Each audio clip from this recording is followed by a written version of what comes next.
not be familiar with us, and I wasn't sure what would be presented before, I'll kind of go back and give you a little history of how we started. We're a program of productive alternatives, and since 1959, Productive Alternatives has specialized in creating pathways to employment for adults with disabilities. Productive Alternatives' corporate office is in Fergus Falls.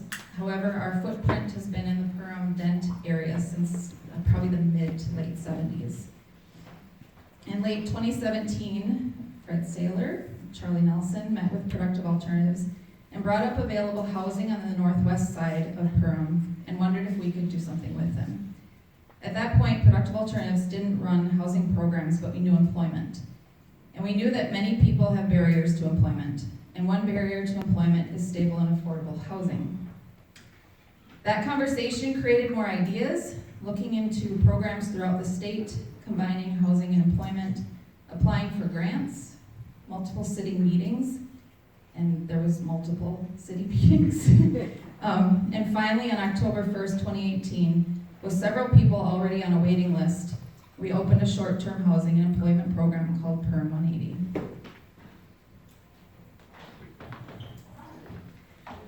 Adults who apply and are accepted into the program move into a furnished room with supplies and food necessary for the first month that they're there.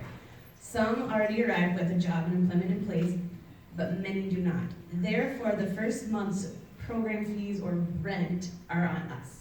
Throughout our 2 years, generous donations and room sponsors have allowed us to continue providing this much needed move-in gift. Beyond affordable housing, we are there to help people where it's needed. We help with applications, resumes, setting up and getting 2 appointments, figuring out how to get their driver's license reinstated, how to budget, how to have a healthy lifestyle. We walk people through challenging conversations and how to communicate effectively. We volunteer as a group as much as we can. We laugh a lot.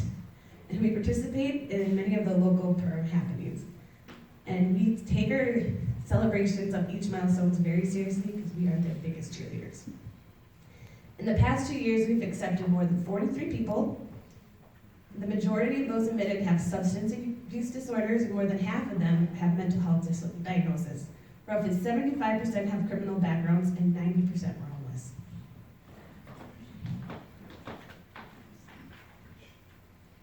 These barriers are not always the easiest to work with, and not everyone graduates.